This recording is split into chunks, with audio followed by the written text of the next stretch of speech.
Dulwich Hamlet are in their 4th London Senior Cup semi-final in as many years tonight as they come up against Brentford B at Champion Hill. The Bees are the designated home side tonight and have dispatched 2 of Dulwich's old Isthmian League rivals to reach this stage, beating the Met Police and Wingate and Finchley. In their last game they suffered a 2-0 loss at Irish side Shamrock Rovers, and coach Alan Steele names 4 changes as they seek an end to a 4-game losing streak. The Hamlet come into this one having picked up their first league win of 2019 on Saturday, beating Welling United on this ground. They'll be aiming to reach a first London Senior Cup final since 2004 tonight, having lost in the semis in each of the last 3 years. But rotate the squad with Nathan Mavilla, Nyron Clunis and captain for the night Quade Taylor, the only 3 to keep their place. Brentford won in a pre-season friendly between the sides 18 months ago. Can they do so again and reach the final in their first season? Or will the Hamlet end their run of semi-final defeats? Mavilla left back and Esserman and Rich Bagaloo the 2 centre-backs. Rich Bagaloo took too long on the ball there. Esserman has to come across and try and deal with the threat, but it's broken kindly for Brentford. They send in a cross all the way to the back post. Theobald arrive him. Theo Archibald, sorry, and it's a good save by Jorgensen. Had a free shot on goal there, Archibald at the far side of the area. Jorgensen did well to stick out a boot. It's gone for the corner and they've taken it quickly. Finton sends it in. And they've hit the crossbar with a header, claiming the goal's gone in. 2 chances early on then for Brentford. Not sure who had the header in there. Referee being confronted by a couple of Brentford players. It's Frederick Hammer who hit the crossbar, it seems. Took the corner short. It was a good save to lead to the corner kick.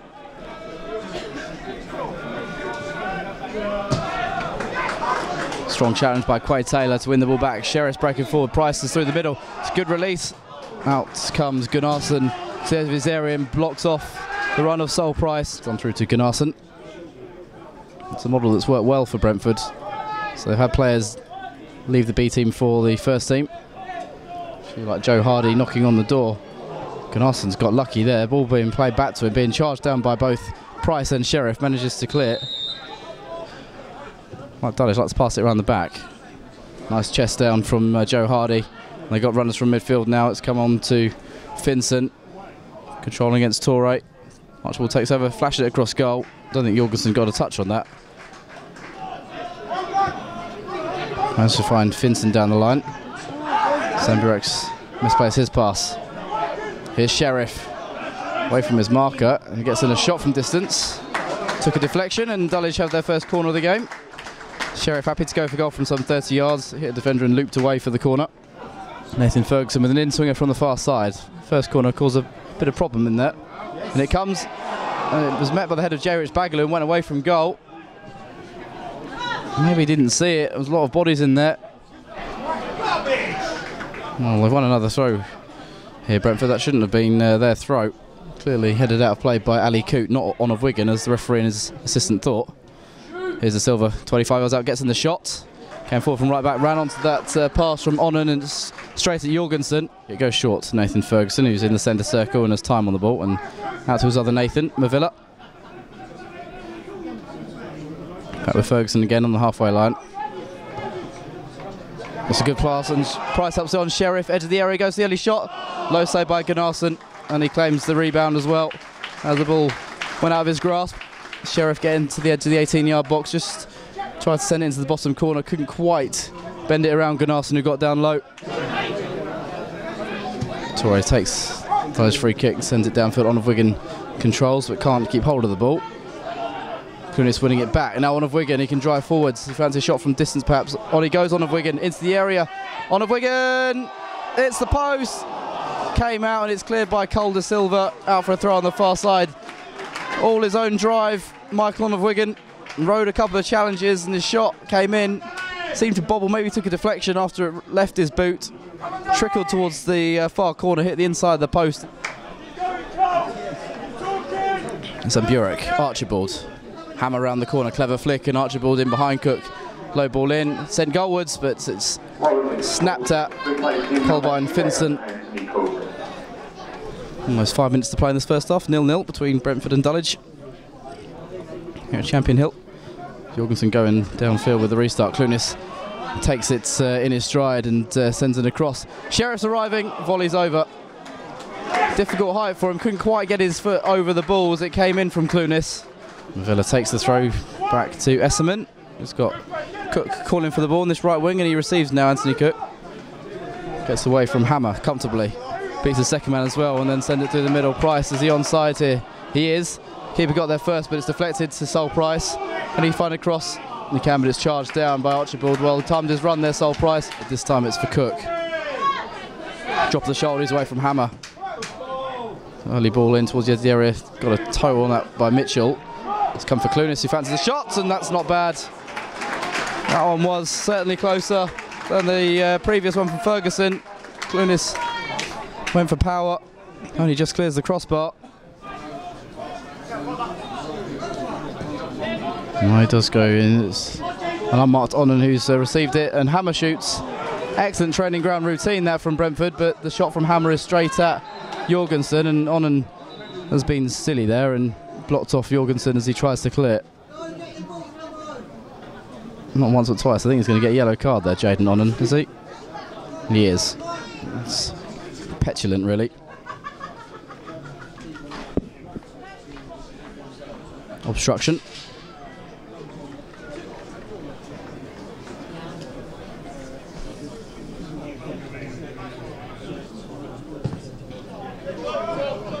Jorgensen up to Price. It's a good flick on, and now Sheriff's in behind and bearing down the area. Goes for goal early on, just leaning back slightly, and as a result the ball was always rising from Dakari Sheriff.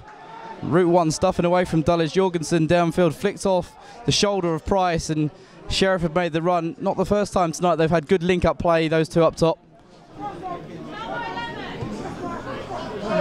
Calder Silva. Hardy round the corner. It's a clever pass, and Zamburek is in space. Can he find a shot? Gets onto his left boot, deflects, and wrong foots Jorgensen as a result. And Jan Zamburek opens the scoring. Was gifted a lot of space, and he came in onto his left boot. It took a deflection off a Dulwich defender, which took it away from Jorgensen. And Brentford have the lead in this one. Clever flick round the corner over the top by Joe Hardy to find Zamburek could move forward from midfield. And came in onto his left foot, and I think the original shot would have been saved by Jorgensen. It took a deflection. Jarvis Edibor, the Brentford captain. So I lost 4 in a row, and it's a good long ball, and keeper's come a long way off his line, and Onan's round in. Can he square it? Hardy's there. It's taken too long, Joe Hardy. He had an open goal and tried to beat Jorgensen again, and Esserman's come back and put in a tackle. That's one of the biggest blunders you'll see out on a football field. It had an easy tap in just to put that home first time, and I don't know how he's not just put the ball into the empty net.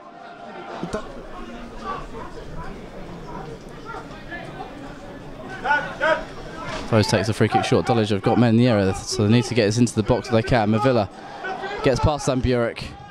Low centre. Good ball as well to Clunis. Came to him 15 yards out. Places it the wrong side of the post though. Lovely cutback from Nathan Mavilla. Clunis going for goal, trying to beat the keeper at his near post. Puts it a few yards wide, unfortunately for the Hamlet. Now it's J. Rich Bagaloo again. Foes. Ferguson. Taking too long on the ball, and Onan has slipped it on. Jaden Onan again, tries to round Jorgensen. Dulwich being sloppy. Nathan Ferguson laboured on the ball. There is Vincent. Chipped on, Hardy might get in behind it. Tries to hook it ambitiously. Had a little look up, clever play from Joe Hardy. Had a quick look over his shoulder, saw Jorgensen off his line and tried to flick it over him into the far corner. Cook's having a look at this, so just over 30 yards out. Referees line the wall out 10 yards. Cook steps up. Yes! Straight at the keeper, who fumbled but gathered the second attempt. Dipped on him. Straight at Gunnarsson, if anything. Cook sends in the cross, it's headed on and saved at the near post. Sheriff it was. We try to nod it home. Different to what we play against every week. A team with good technical ability, fit, well organised. It took about half an hour really to get to grips with them off the ball. And I thought we started to do a little bit more well as the half went on, got a bit closer, started to pass it better. The goal we gave away was really innocuous. It was we had an opportunity from Jay to bring the ball down. He headed it back into him, and they've scored on a good breakaway. We had opportunities to score in the first half and the second half, didn't take them. But I thought we did okay. I thought we did all right. I think our cutting edge, for me, still needs to be a lot sharper.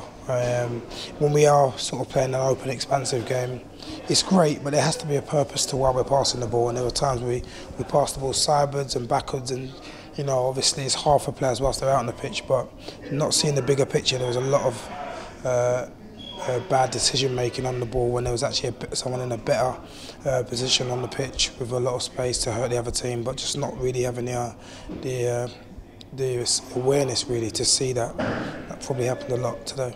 George, disappointed to lose tonight, but a good workout for the boys? Yeah, definitely good run out for some of the boys that haven't played as much as well, but it was a good game. And a good test against a professional outfit as well? Yeah, very good test as well. The way they played football was the right way out, in my opinion. And obviously for a full-time outfit, I think we competed with them well. So it was a good test for us, and obviously the gaffer said good things about us and how we played as well. Mentally, you had to be very much switched on the whole game because of the fluidity of their attacking. There was always players arriving in space all over the field. Yeah, definitely. I thought we got quite a young group, to be fair. And I thought they coped with that very well. I thought for a team that were not full-time, I thought our fitness levels were pretty good actually. Very difficult to play against a group like that. But I thought it could have been a lot worse. I thought we were strong towards the end, and we were trying to try and get a goal. And I thought we coped quite well. Obviously our recovery is going to be important. The boys need to recover well before we go back in on Thursday. It was a weird style of football that they played. Obviously, playing out from the back as well, but they had runners from midfield and everywhere as well, so it was at times difficult to adjust, but I reckon we got in the end, but it was just a bit unlucky with the goal. And as you say, match them for large parts of the game, which will hold us in good stead. Yeah, most definitely hold us in good stead, yeah. So we took a lot out from that, so we'll take it into Saturday now. You mentioned about maybe the lack of cutting edge as the game wore on. Do you think the last half an hour maybe creativity just diminished a little bit? Yeah, definitely. I think going sideways and backwards and with opportunity to actually to hurt them. Like I said earlier about just the awareness of what positions we were in on the pitch and how we could actually hurt them individually and collectively was probably lacking. And if the players look back on the game and see the opportunities with a full screen, which they don't have the advantage to do, I suppose, they'd probably see the opportunities that they didn't see on the pitch, and that's probably where we lack that kind of edge. Another day, maybe could have scored in the first half, came very close to hit inside the post and stayed out, unfortunately. That's football, we had a few chances as well. Michael's hit it off the post, and we had a few good chances with the Kyrie as well, 3 on goal, and that's football. It goes either way. They took their one chance, went through the keeper's legs unfortunately, but our one's gone off the post, could have gone off the inside, and so 1-0 for us.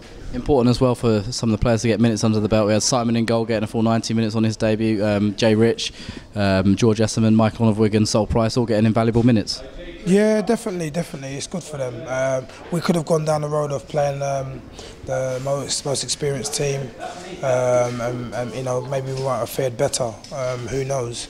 But there's no point of having players at the club who we feel that could be good in the future. If we don't use them in these opportunities, we're never going to get them any better. Well, you always have to have one eye on today, but also have another eye on tomorrow, and some of those guys will get better and better and be assets for the club. Just a quick word on Simon. He's gained a lot of media attention for being as tall as he is and the world's tallest footballer, supposedly, but nice to have him in the squad and a bit of competition for places with Preston and act as a backup. Yeah, definitely. He's come over from Denmark to play football, so he's very serious about what he's doing and why he's here. He wants to launch his career. He's played in England once before, but he's here with a purpose to try and do well for himself. We believe that he's of the level to help us. And all the media stuff for us isn't really that important. Nor for Simon. He's here to be a footballer first, and whatever happens afterwards in terms of that stuff is great. But I thought he showed today that he's more than capable, and I think he can help us this season and next season.